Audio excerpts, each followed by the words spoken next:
चाहे कितना ही अभागा मनुष्य हो, सुबह 3 बजे से 6 बजे उठकर ब्रह्म मुहूर्त में कर दो यह काम, जो चाहोगे वह मिलेगा। एक समय की बात है, माता पार्वती ने भगवान शिव से पूछा, स्वामी, मैंने देखा है कि चाहे कितना ही अभागा मनुष्य हो, अगर वह सुबह के समय ब्रह्म मुहूर्त में उठता है तो वह बहुत सुखी रहता है। ऐसा क्यों है? मुझे ब्रह्म मुहूर्त का रहस्य बताइए। तब भगवान शिव ने कहा, हे देवी, मैं आपको इस प्रश्न का उत्तर एक कथा के माध्यम से बताऊंगा। कृपया आप इस कथा को ध्यान पूर्वक सुनना, और जो भी मनुष्य इस कथा को पूरा सुनेगा वह कभी भी इस अवसर को अपने हाथ से जाने नहीं देगा। ब्रह्म मुहूर्त का रहस्य जानकर पूरा जीवन बदल जाएगा। भगवान शिव कथा को सुनाना प्रारंभ करते हैं और माता पार्वती से कहते हैं, बहुत समय पहले की बात है, काशी में दीनू नाम का एक लड़का रहता था। वह लड़का बहुत ही अच्छा था, लेकिन एक गलत आदत थी, वह देर तक सोता रहता था। सुबह उसे जगाने के लिए घर वाले कई प्रयास करते थे, परंतु वह रोजाना सुबह देर तक उठता था। वह लड़का कभी भी 9 बजे से पहले नहीं उठता था। जब वह बालक था तब परिवार वालों ने सोचा कि जब यह बड़ा हो जाएगा तो इसकी आदत में सुधार हो जाएगी, परंतु वह लड़का जैसे जैसे बड़ा होता गया उसकी यह आदत और भी ज़्यादा गहरी होती चली गई। दुनिया इधर से उधर हो सकती थी, लेकिन वह लड़का कभी भी जल्दी नहीं उठ पाता था। उसके पिता उसकी इस आदत से बहुत ज़्यादा परेशान रहने लगा था। उस लड़के को ढेरों नकारात्मक शक्तियों ने घेर लिया था। वह सभी को पलट कर जवाब देता था और दिन भर उदास रहता था। इसका असर उसके स्वास्थ्य पर भी पड़ रहा था। जब उस लड़के को यह पता लगा कि उसके सारे मित्र सफलता को प्राप्त कर चुके हैं, तब वह और भी ज़्यादा चिंतित हो गया और ईश्वर को कोसने लगा। वह बार बार यही कहता था कि मेरी किस्मत ही खराब है, परंतु उसके पिता अच्छी तरह से जानते थे कि उस लड़के के असफल होने के पीछे क्या कारण है। भगवान शिव ने कहा, हे देवी, फिर एक दिन की बात है, उसके पिता को किसी सन्यासी के बारे में पता चला। उसने तुरंत अपने बेटे की समस्या को लेकर उस सन्यासी के पास जाने का निर्णय लिया। सन्यासी को बेटे की आदतों के बारे में बताया और सन्यासी ने कहा कि कल आप अपने बेटे को इस आश्रम में आने को कहिए। फिर उस लड़के का पिता अपने घर की ओर चला गया। उसे पता था कि अगर वह सीधे तरीके से अपने बेटे को सन्यासी से मिलने के लिए कहेगा तो वह कभी तैयार नहीं होगा। उसने अपने बेटे को अपने पास बुलाया और कहा, तुम्हारे सारे मित्र जीवन में सफलता प्राप्त कर चुके हैं, क्या तुम सफल नहीं होना चाहते हो? लड़के ने उत्तर दिया कि जरूर पिताजी, परंतु जब भी मैं अपने मित्रों से उनकी सफलता का रहस्य पूछता हूँ तो वह मुझे कुछ नहीं बताते हैं। भगवान शिव ने कहा, हे देवी, फिर उसके पिता ने कहा कि मुझे यह रहस्य पता चल गया है कि वह सभी क्यों सफल होते जा रहे हैं। तब उस लड़के ने बड़ी उत्सुकता से पूछा, क्या पता चल गया है पिताजी? कृपया करके आप मुझे बताइए। उसके पिता ने कहा कि कल सुबह तुम्हें एक सन्यासी के आश्रम में जाकर उनसे मिलना है। यदि तुम वहां पर समय से पहुंच गए तो वह सन्यासी तुम्हें ऐसा मंत्र बताएंगे जिससे तुम सफल हो जाओगे। परंतु एक समस्या है। लड़के ने कहा कि पिताजी, मैं कल पूरी रात जागता रहूंगा और सुबह सन्यासी से मिल कर आऊंगा। उसके पिता ने कहा कि ठीक है, तुम वहां जाकर उस सन्यासी की आज्ञा को मानना। पिता की बात सुनकर वह लड़का बहुत अधिक खुश हुआ। जीवन में पहली बार रात्रि में वह जागता रहा, परंतु थोड़े ही समय में उसे नींद आ गई और वह सो गया। फिर अगली सुबह जब वह उठा तो उसे पता चला कि सन्यासी से मिलने का समय समाप्त हो चुका था। उसके पिता ने लड़के की तरफ देखा और कहा कि तुम जीवन में कभी सफल नहीं हो पाओगे, जाओ और जाकर सो जाओ। पिता की यह बात सुनकर उस लड़के को बहुत दुख हुआ। उसने मन ही मन स्वयं को चुनौती दी कि कल सुबह वह सन्यासी से मिलने अवश्य जाएगा। उसने अपने पैर में एक छोटा सा घाव बना लिया, जिससे दर्द के कारण उसे रात भर नींद नहीं आई। भगवान शिव ने कहा, हे देवी, यह ऐसा पहला अवसर था जब उसने अपने जीवन में पहली बार सूर्योदय देखा था। वह तुरंत ही तैयार होकर सन्यासी से मिलने के लिए चला गया। आज उसका अनुभव कुछ अलग ही था। वह बेहद शांत महसूस कर रहा था। चलते चलते वह लड़का जैसे ही सन्यासी के आश्रम में पहुंचा तो वहां पर उसने देखा कि सन्यासी और उसके सभी शिष्य ध्यान लगाकर बैठे हुए थे। भगवान शिव ने कहा, हे देवी, फिर जब ध्यान का समय समाप्त हुआ तब लड़का उस सन्यासी के पास पहुंचा और उन्हें प्रणाम करते हुए बोला कि आपके पास कोई ऐसा मंत्र है जिससे मैं सफल हो सकता हूँ? कृपया करके मुझे वह मंत्र बताइए।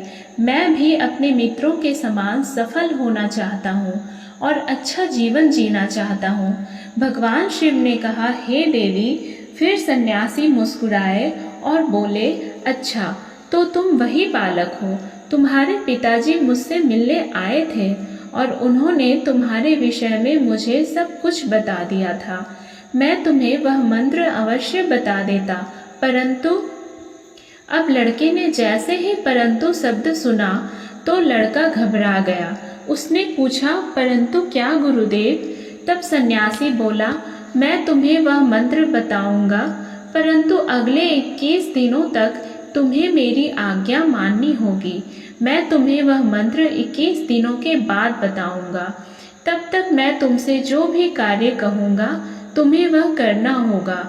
यदि तुम असफल हुए या कार्य के बीच में तुम्हारा संकल्प टूट गया तो उस मंत्र का असर नहीं होगा। दृढ़ निश्चय के साथ उस लड़के ने कहा कि मुझे आपकी सारी आज्ञा स्वीकार है। मैं अगले 21 दिनों के लिए आपका दास हूँ। आप जो भी कहेंगे मैं वही कार्य करूँगा। मुझे केवल और केवल उस मंत्र के बारे में जानना है। भगवान शिव ने कहा, हे देवी। फिर सन्यासी ने उस लड़के से कहा कि ठीक है, कल से तुम्हारा कार्य शुरू होगा। तुम इसी आश्रम में निवास करोगे। वह लड़का आश्रम में निवास करने के लिए तैयार हो गया। सन्यासी ने कहा कि यहाँ रहते हुए तुम्हें ब्रह्म मुहूर्त में उठना होगा और दूसरे शिष्यों की तरह ध्यान और तप करना होगा। साथ ही आश्रम के कार्यों में भी सहायता करनी होगी। ध्यान रहे, यह संकल्प टूटना नहीं चाहिए। भगवान शिव ने कहा, हे देवी। अब लड़का सन्यासी की बात से सहमत हो गया और अगले दिन से उसके कार्य के दिन की शुरुआत थी। इस बार उसने दृढ़ निश्चय किया, परंतु 1 सप्ताह बीतने के पश्चात ही उसका संकल्प टूट गया और वह 8वें दिन देर तक सोता रहा। जब वह नींद से जागा तो उसने कहा कि मुझसे कितनी बड़ी भूल हो गई है।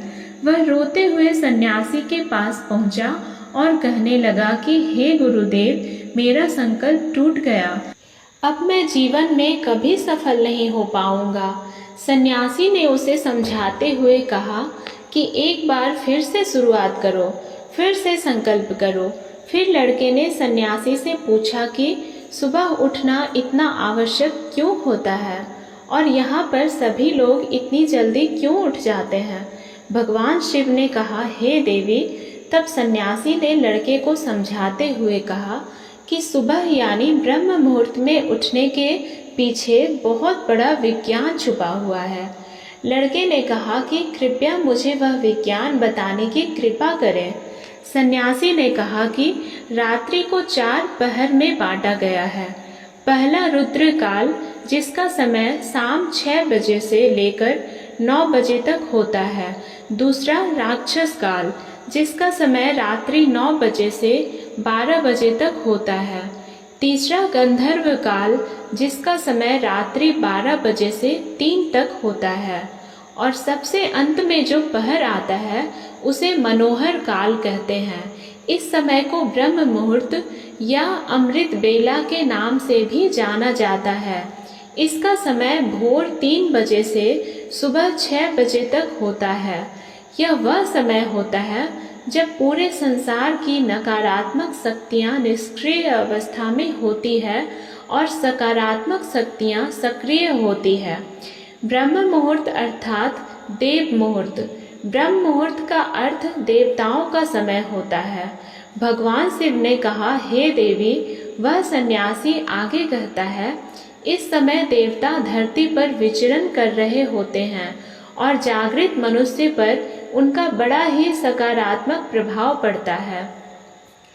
ब्रह्म मुहूर्त ऐसा समय होता है जिसमें मनुष्य का मस्तिष्क बिल्कुल खाली होता है, जिसमें किसी प्रकार के कोई विचार नहीं होते हैं, और जब इस समय व्यक्ति अपनी पुस्तक खोलकर पाठ का अध्ययन करते हैं तो उन्हें सब कुछ जल्दी जल्दी याद भी होता है और यह लंबे समय तक याद रहता है। यह ऐसा समय है जिसमें हम ज्ञान को समझने का प्रयास करते हैं। इस कारण आश्रम के सभी शिष्य और संसार में बहुत से ज्ञानी लोग ब्रह्म मुहूर्त में उठ जाते हैं। प्राचीन काल में रोशनी का कोई स्रोत न होने के कारण लोग अपने दिन का समापन सूर्यास्त के साथ और आरंभ सूर्योदय के साथ करते थे। यह एक तरीका है जिससे मानव जीवन प्रकृति के साथ तालमेल बनाकर चलता है। भगवान शिव ने कहा, हे देवी। फिर उस लड़के ने कहा कि ठीक है, मैं कल से अपना संकल्प फिर से शुरू करता हूँ, परंतु ब्रह्म मुहूर्त में उठकर मुझे क्या क्या करना चाहिए। तब सन्यासी ने कहा कि ठीक है, मैं तुम्हें बताता हूँ कि ब्रह्म मुहूर्त में क्या करना चाहिए और कैसे करना चाहिए। सबसे पहले उठकर धरती माता पर पांव रखने से पहले धरती माता को प्रणाम करना चाहिए और अपनी दोनों हथेलियों को देखना चाहिए और ईश्वर को धन्यवाद देना चाहिए कि उन्होंने तुम्हें आज का सूर्योदय देखने का अवसर दिया है। इसके बाद नित्य कर्म और स्नान करने से शरीर की ही नहीं बल्कि मन की शुद्धता भी बढ़ती है। स्नान करने के पश्चात ध्यान की प्रक्रिया होती है।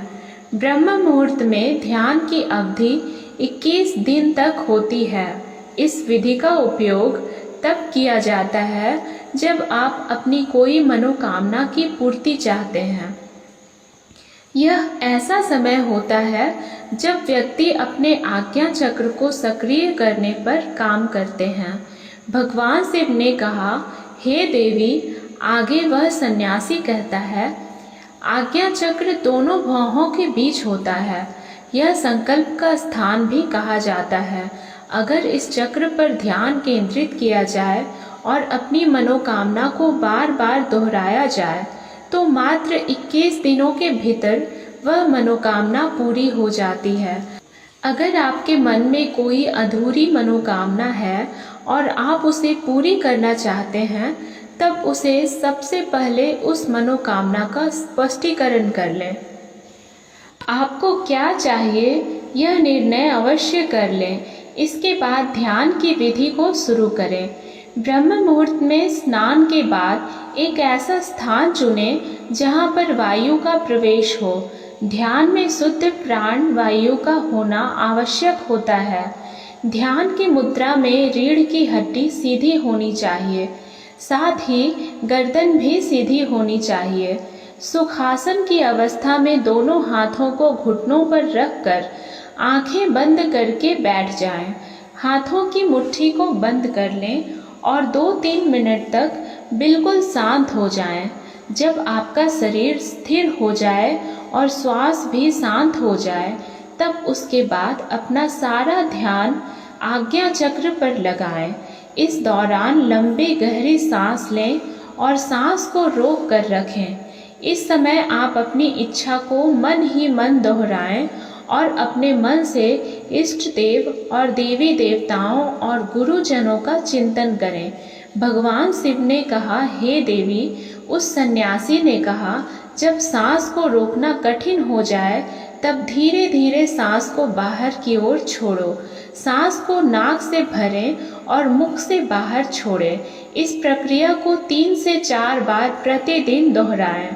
ऐसा प्रतिदिन करने से आपकी जो मनोकामना है वह अवचेतन मन तक अवश्य पहुंच जाएगी और इच्छा पूर्ति जल्दी ही होगी। आज्ञा चक्र सक्रिय होता है और हमारी आज्ञा को पूरा करता है। सांस को रोक कर रखने के दौरान शरीर में आपातकाल की स्थिति हो जाती है, जिससे कि आप बेकार की बातें सोचने और विचार करने से बचते हैं। ब्रह्म मुहूर्त के समय ईश्वर की विशेष कृपा होती है और कोई भी व्यक्ति अपनी मनोकामना को इस समय दोहराता है तो उसकी इच्छा जल्द से जल्द पूरी होती है। भगवान शिव ने कहा, हे देवी, इस प्रकार सन्यासी ने उस लड़के को ब्रह्म मुहूर्त का महत्व बताया। अगले 21 दिनों तक उस लड़के ने बड़े ही मन के साथ इस प्रक्रिया को अपनाया। अब वह बहुत ही ज़्यादा अनुशासित और शांत स्वभाव का बन चुका था। उस लड़के ने जैसे ही अपना संकल्प पूरा कर लिया, उसके बाद वह लड़का बड़े ही प्रसन्न भाव से सन्यासी के पास पहुंचा और कहने लगा, हे गुरुदेव, मैंने 21 दिनों का संकल्प पूरा कर लिया है। अब कृपया मुझे सफल होने का मंत्र बताइए। तब उस सन्यासी ने मुस्कुराते हुए कहा कि पिछले 21 दिनों से जो अभ्यास तुम करते आए हो वही तुम्हारी सफलता का मंत्र है।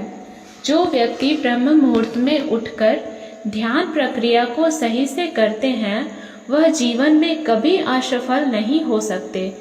तुम्हें ब्रह्म मुहूर्त का रहस्य पता चल चुका है। अब तुम इसे जीवन पर्यंत करो। तुम्हें जीवन के लक्ष्य और सफलता दोनों प्राप्त होंगे। उस लड़के ने सन्यासी को धन्यवाद दिया और ब्रह्म मुहूर्त के नियमों का पालन जीवन पर्यंत तक करने का वादा भी किया। भगवान शिव ने कहा, हे देवी, अब तो आपको पता चल गया होगा कि ब्रह्म मुहूर्त में क्या होता है। तब माता पार्वती ने कहा, हे स्वामी, अब मुझे ब्रह्म मुहूर्त का संपूर्ण ज्ञान हो गया है। इतना कहकर माता पार्वती ने भगवान शिव को